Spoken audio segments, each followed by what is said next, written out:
So video boys and girls అందరికీ, నువ్వు ఏం ఆలోచిస్తాను?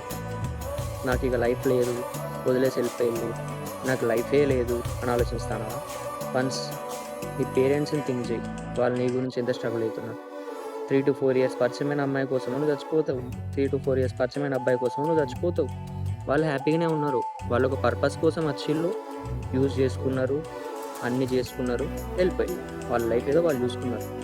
ఎందుకు ఇలాంటి చిల్లరగాల గురించి నీ లైఫ్ ఏం చేసుకుంటావు? బీ గ్రేట్ఫుల్ మామ. ఇవాళ ఉన్న రోజు రేపు ఉండదు, రేపు ఎలా ఉంటుందో నీకు తెలియదు, రేపు నువ్వు ఉంటావా ఉండవా అని కూడా నీకు తెలియదు. సో అన్ని డేస్ ఒకలా ఉండే మామ. స్టే హ్యాపీ ఎప్పుడైనా కానీ. ఈ రివెంజ్లు అవెంజ్లు అని నువ్వేం తీసుకో, just leave it to God. నువ్వు కొడితే చిన్నగా తగులుతుంది కావచ్చు, కానీ దేవుడు కొడితే మాత్రం కోలుకోలేరు మనం, జీవితంలో కోలుకోలేరు. Stay happy.